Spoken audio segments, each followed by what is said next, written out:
Okay, up till now I covered the types of fuels that we have. यानी मैंने आपको 3 basic types of fuels पढ़ाए थे, जिसमें सॉलिड फ्यूल, लिक्विड फ्यूल और गैसियस फ्यूल्स बताए थे।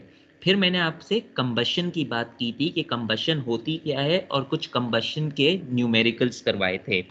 ये एक पोर्शन आपका मैंने कंप्लीट कर लिया था। एक्चुअली आई थिंक ये 2 CLOs हो गए थे, क्योंकि कंबशन अलग है और ये क्या नाम है, फ्यूल्स अलग हैं। मगर ये भी पॉसिबल है कि कुछ पोर्शन ClO2 का बाद में आए, क्योंकि जो दूसरा ClO2 था वो कंबशन और एनर्जी को कंबाइन कर रहा था। तो कंबशन का पोर्शन मैंने पहले करा दिया, एनर्जी का पोर्शन बाद में कराऊंगा। तो ये भी पॉसिबल है, तो इसके अंदर चलें, आपके लिए कोई इतना इश्यू नहीं है। अब जो तीसरी जो बात आती है, अब हम स्पेसिफिकली कोल के ऊपर फोकस कर रहे हैं।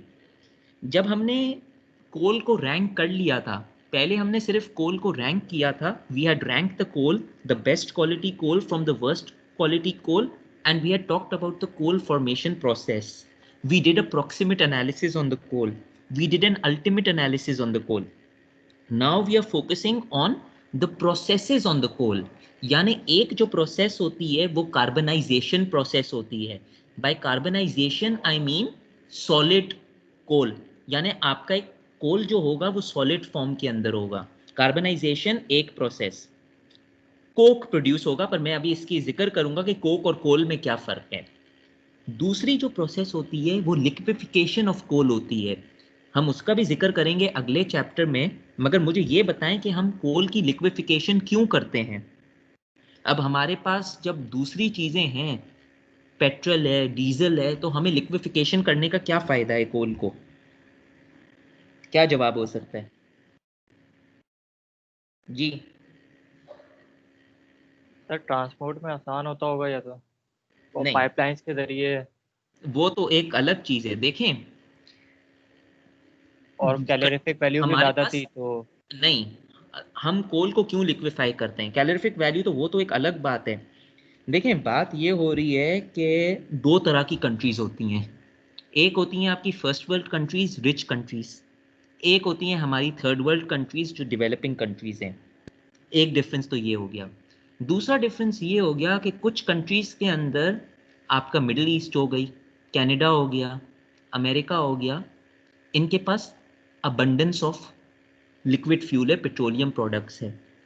ऐसी कंट्री क्या करे जिसके पास पेट्रोलियम प्रोडक्ट है ही नहीं. एक बात तो ये, पेट्रोलियम आपका नॉन रिन्यूएबल रिसोर्स है, मगर चलो इनके पास कोल इतना सारा है. कुछ कंट्रीज के अंदर सिर्फ कोल है, तो वो इतना पैसा क्यों खर्च करें कि वो इंपोर्ट करें बाहर से पेट्रोलियम जो उनके रिजर्व्स हैं. अगर उनके पास कोल अबंडेंस कंट्री है, तो वो उसी कोल को लिक्विफाई कर कर उसको क्यों नहीं यूज करते गैसोलीन के जरिए, गैसोलीन में. ये भी तो कर सकते हैं ना कि कोल को क्रैक किया जाए. इसीलिए कोल को लिक्विफाई किया जाता है, कॉस्ट बचाने के लिए और अपने रिसोर्सेज यूज करने के लिए. ये एक रीजन हो सकता है. तीसरी बात ये कि एक तो मैंने आपको लिक्विफिकेशन ऑफ कोल बोल दिया, the third thing is gasification of coal. जब आप कोल को डायरेक्ट गैसिफाई कर सकते हैं, तो ये 3 प्रोसेस हो सकती हैं. So the topic that we are discussing today is carbonisation of coal, where we are going to deal with solids. But in all these 3 processes, carbonization, liquefaction, and gasification are all being done on coal. चलें. The objectives which I expect you, a student, to know at the end of this topic are: number 1, what is the coal carbonization process? Number 2, differentiate between coke and coal. Coke अलग चीज है, कोल अलग चीज है, दोनों को same नहीं बताइएगा. मैं आपको पहले भी इनका डिफरेंस बता चुका था. Number 3, know the types of carbonisation. Differentiate between the products and advantages of LTC and HTC. LTC जो होता है वो होता है लो टेम्परेचर कार्बनाइजेशन. HTC जो होता है वो होता है हाई टेम्परेचर कार्बनाइजेशन. यानी दोनों कार्बनाइजेशन की प्रोसेसेस हैं. There are 2 types of carbonisation. They are differentiated by their temperature, और टेम्परेचर की वजह से इनके प्रोडक्ट्स भी डिफरेंट होंगे. You should have an understanding of what metallurgic coke is. Look, I am using the word over here, coke. I am not using the word coal.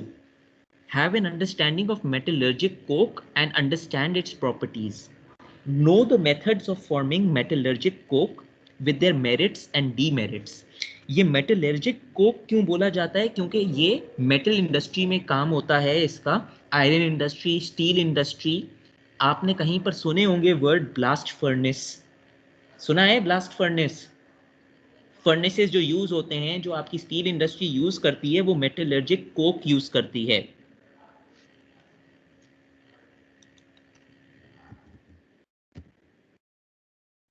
So these industries use this. That's why metallurgic coke is important. Before I go on, एक point तो यहाँ पर अभी differentiate कर देते हैं. मैं आपसे पूछता हूँ, कोई मुझे बता सकता है कि कोक और कोल में क्या फर्क है?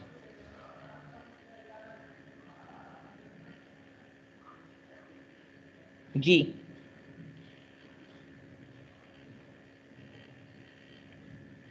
बताएं. सर कोक शायद रॉ फॉर्म होती है कोल की.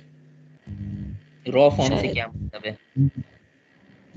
मतलब कोल जो है हमारा प्योरीफाई नहीं हुआ होता. मतलब आप बोलना क्या चाह रही हैं कि पहले कोक बनेगा, पहले कोल बनेगा? सर पहले कोक बनेगा शायद. अच्छा, और कोई आंसर?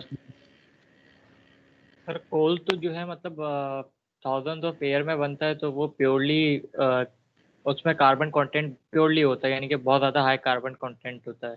किसमें, कोल में? जबकि कोल के नहीं, कोल के अंदर ना, क्योंकि वो अच्छा. जैसे एंथ्रासाइड कोल वगैरह हमने पढ़े थे. हम्म. और कोक आपका जल्दी बन जाता होगा, उसमें कार्बन कंटेंट कम होता होगा और अदर्स मटेरियल वगैरह कुछ ज़्यादा होते होंगे एलिमेंट्स. नहीं, उल्टा बोल रहे हैं, दोनों ने उल्टा बोला है. जो कोक है ना, कोक बनता कोल से है. जो कोक होता है वो प्योरली कार्बन होता है. वो प्योरली कार्बन होता है, यानी आप कोल को प्रोसेस करते हो. कोल, पहला डिफरेंस तो ये है, कोल जो आपका होता है वो शाइनी होता है. कोल शाइनी होता है. कोक जो होता है वो शाइनी नहीं होता है. दूसरी बात ये कि कोल के अंदर बहुत सारी इम्प्योरिटीज होती हैं. Coal is a mixture of carbon, hydrogen, oxygen, sulphur, metals. That is why when coal is burned it is toxic for the environment. Smoky fuel होता है. कोल जब होता है वो एनवायरनमेंट को पोल्यूट कर सकता है. कोक जो होता है ना, वो प्योरली कार्बन होता है. Majority of the carbon from the coal is converted into coke. तो जब कोक बर्न होता है वो स्मोकलेस बर्न होता है. That is why coke is better for burning as a fuel.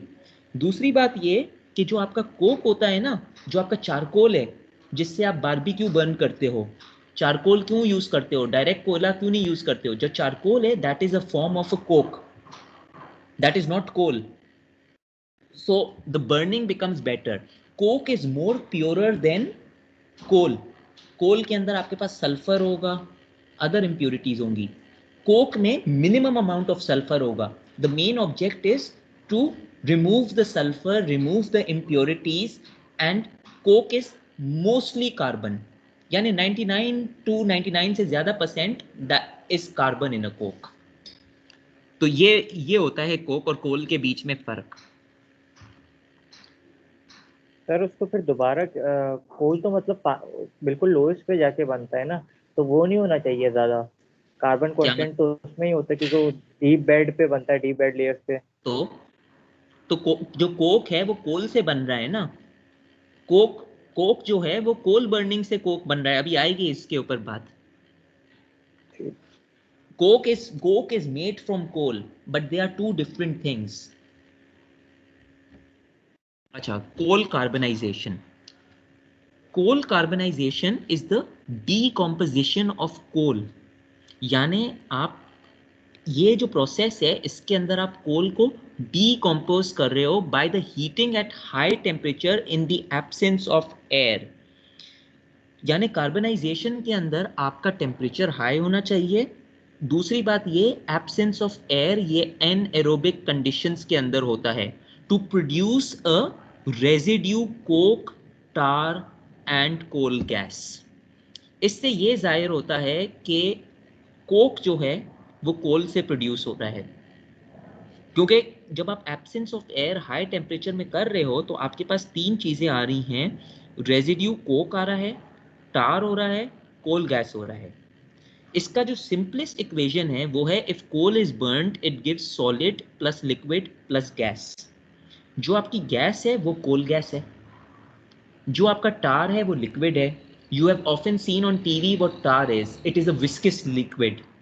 Tar pools भी होते हैं अमेरिका में, अगर आप कभी गूगल करेंगे टार पूल्स के अंदर कितने आपके जो एनिमल्स हैं, प्री हिस्टोरिक एनिमल्स वे मैमथ्स वगैरह होते थे जो एक्सटिंक्ट हो गए हैं, वो इन टार पूल्स के अंदर इनकी फॉसिल्स मिली हैं, because they got trapped in the tar pool. It is viscous and if you get trapped in the tar you are gone. It is in other words you assume it is similar to quicksand. तो ये जो आपका टार वाला जो reason है ये आपका liquid है। जो तीसरा सॉलिड रीजन है वो कोक है, यानी coke is the solid portion which is form from the decomposition of coal. Coal carbonization is also known as destructive distillation of coal.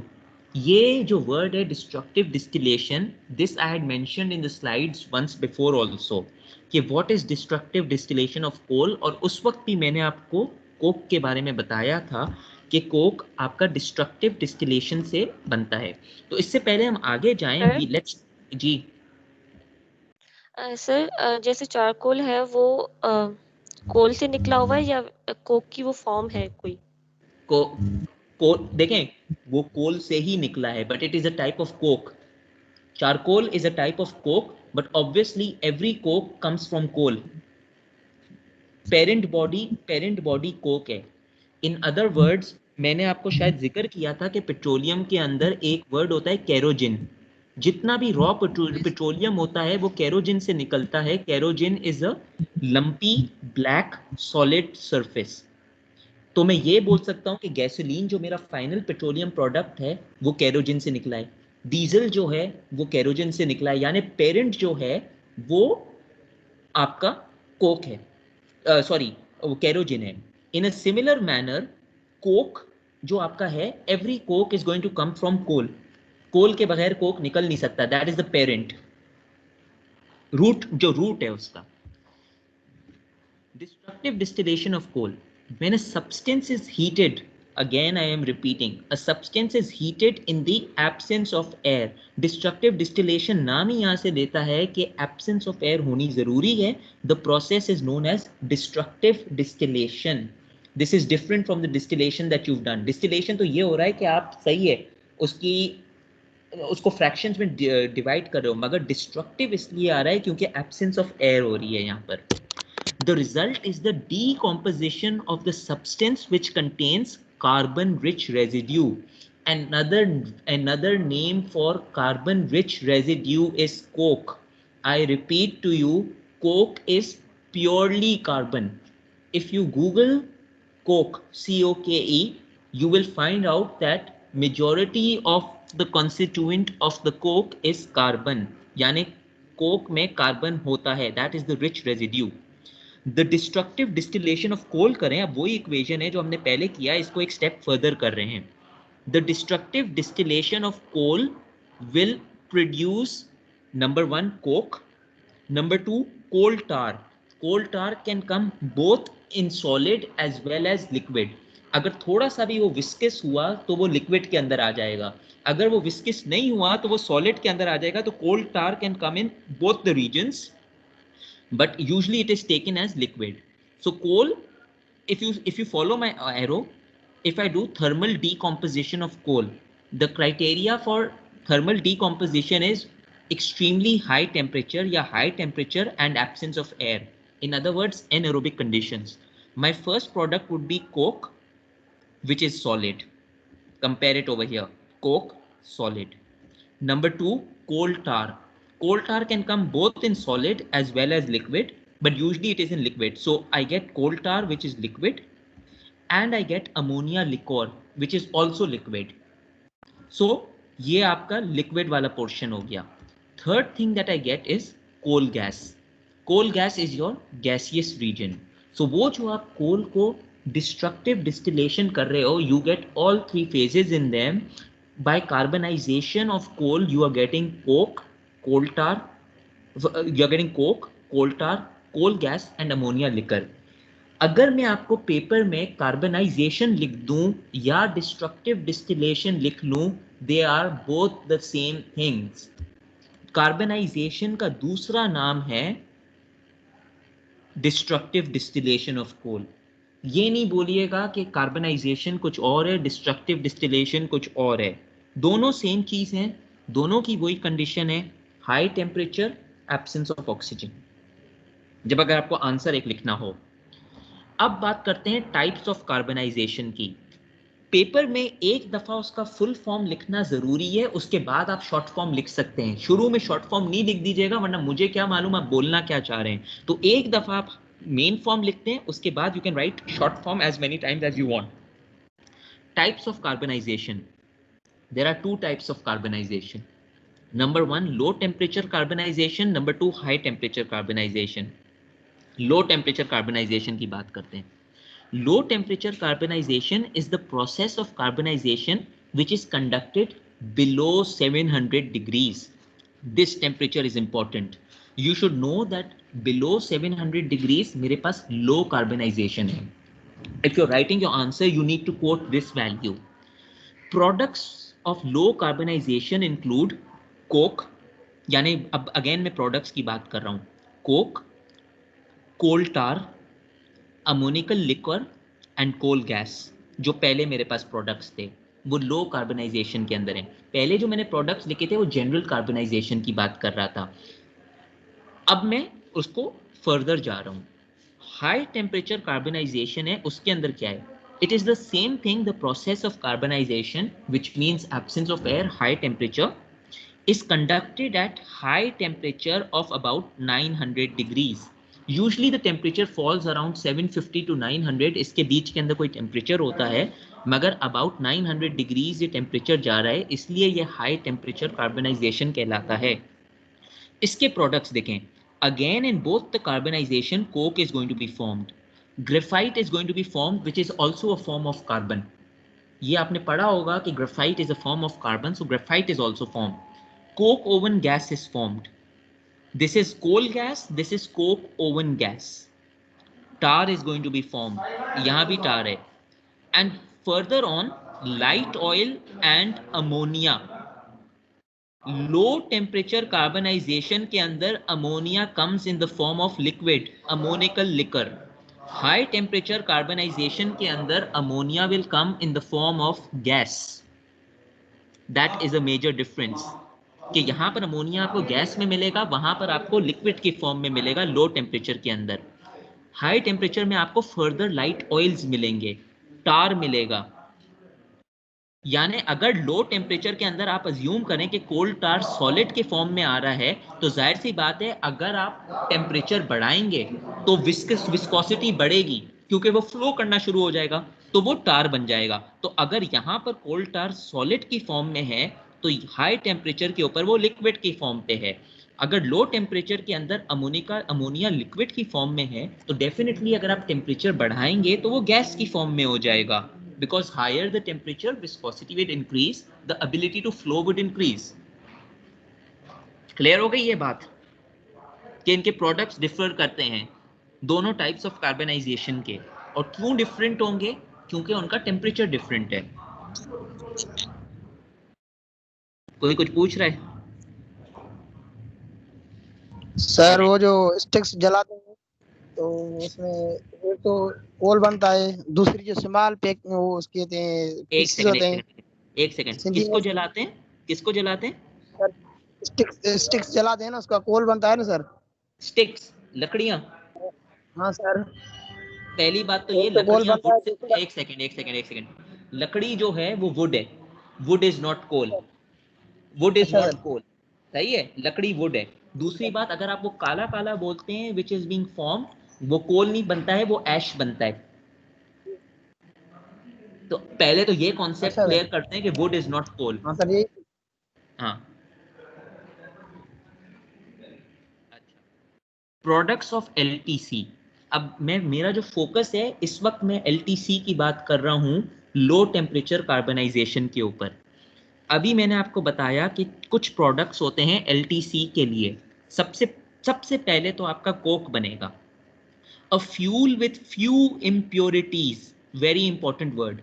Coke has few impurities, coal will have more impurities. कोल के अंदर sulphur होगा, तरह तरह की चीजें होंगी, benzene होगी, मगर कोक के अंदर it's a fuel with few impurities. That is the first difference between coke and coal.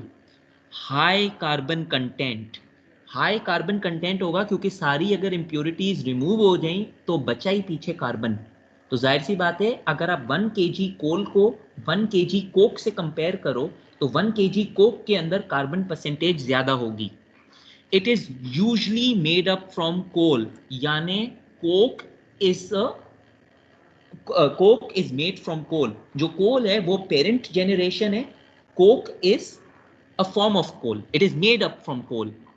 Coal and coke is not the same, it is not the same. तो ये गलती नहीं कीजिएगा कि कोक और कोल को आपने सेम चीज लिख दी, ये सेम नहीं है, इनके बीच में फर्क है। द इम्पोर्टेंस ऑफ किसी और चीज से भी बन सकता है, क्यों नहीं बन सकता? अगर मेरे पास कोई लेट्स से लिक्विड फ्यूल हो, अगर कोई लिक्विड फ्यूल हो उससे अगर मैं सॉलिड कार्बन निकालूं तो वहां भी कोक बन सकता है। अगर आप चले आपने बात कर ली तो मैं यहां पर आपको एक एग्जांपल देता हूं। या PRE के अंदर पढ़ेंगे, PRE के अंदर एक कोक जो होता है उसको हम पेट कोक बोलते हैं या पेट्रोलियम कोक बोलते हैं। उसको पेट्रोलियम कोक इसलिए बोलते हैं क्योंकि वो पेट्रोलियम प्रोडक्ट से बनता है, तो इसीलिए उसको डिफरेंशिएट किया जाता है पेट्रोलियम कोक। ये कोल से बन रहा है कोक, सही है। कोक की कोई ऐसा वो है, बस ये अगर प्योर कार्बन कंबाइन हो जाए तो बस ये कोक कहलाता है। हाई प्रोपोर्शन कोक की कोई इस तरह कोई फिक्स वो नहीं है। कोई कोक के अंदर मे बी 60% कार्बन हो, किसी में 80% कार्बन हो, आप डिमार्केट नहीं कर सकते हो कोक के अंदर कि इतनी फिक्स्ड पोजीशन है। मगर दो तरह के, एक सेकेंड, दो तरह के कोक बन सकते हैं। एक आपका कोक बन सकता है कोल से, दूसरा आपका पेट्रोलियम प्रोडक्ट से। इसीलिए जब आप पेट्रोलियम रिफाइनरी पढ़ेंगे तो एक जो यूनिट होता है उसका नाम होता है कोकिंग यूनिट। कोकिंग यूनिट से आप कोक बनाते हैं।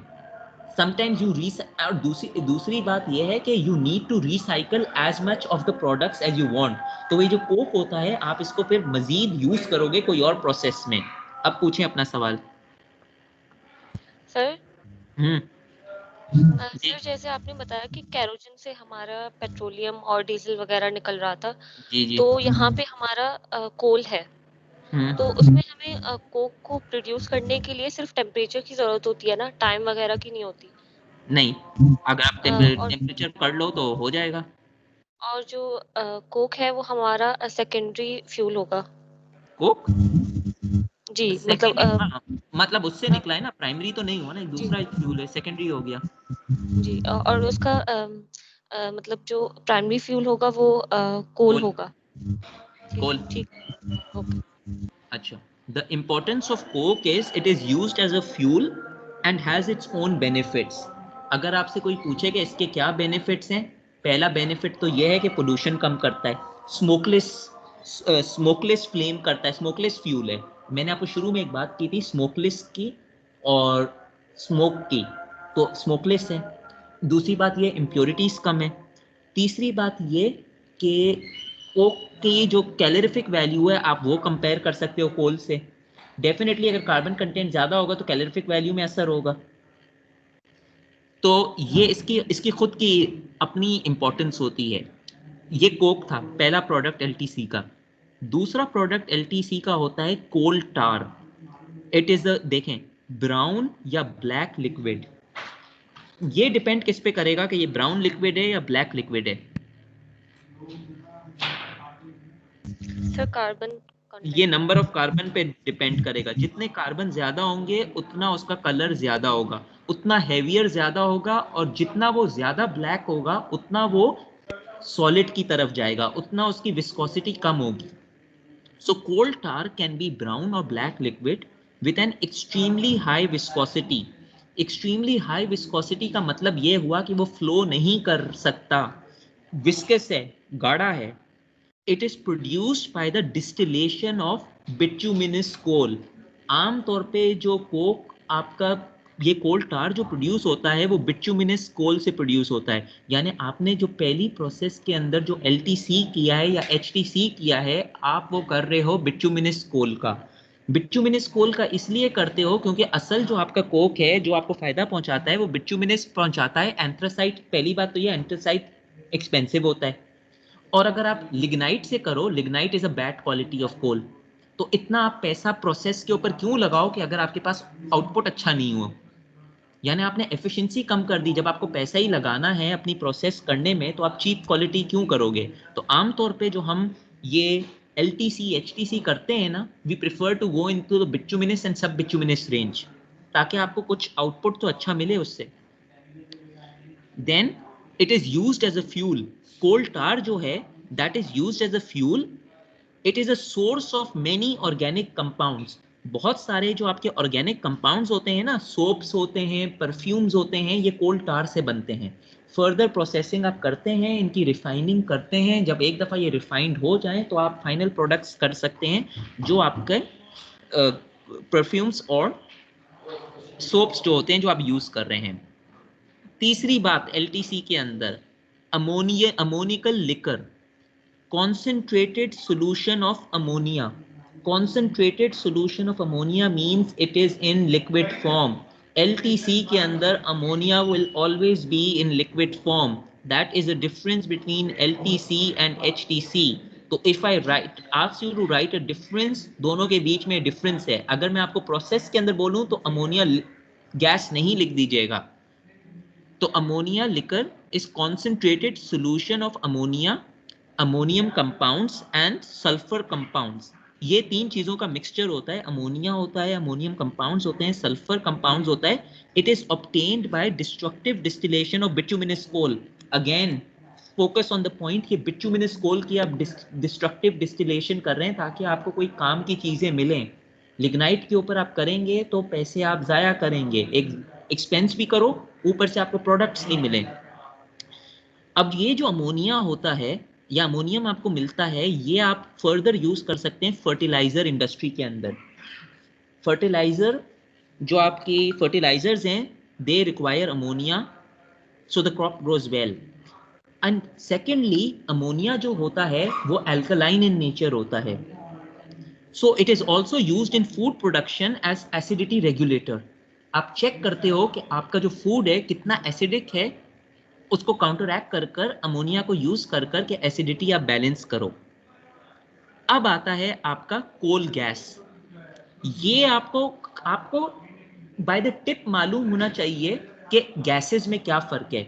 सिंथेटिक गैस में, वाटर गैस में, कोल गैस में, प्रोड्यूसर गैस में, इन गैसेस में क्या फर्क है। और ये जो सारा फर्क है मैंने आपको गैसियस फ्यूल्स के अंदर बता दिया था कि coal gas, LPG, CNG, water gas, furnace gas, blue gas, biomass से गैस, कोल गैस, इनमें क्या फर्क है। वैसे तो you should know that coal gas is a mixture of gases including hydrogen, methane and carbon monoxide. अगर ये तीन गैसेस आपके पास हैं, usually hydrogen and carbon monoxide और मीथेन के ट्रेसेस होते हैं, this is a coal gas. यानी one important property of coal gas is it will always have carbon monoxide and hydrogen.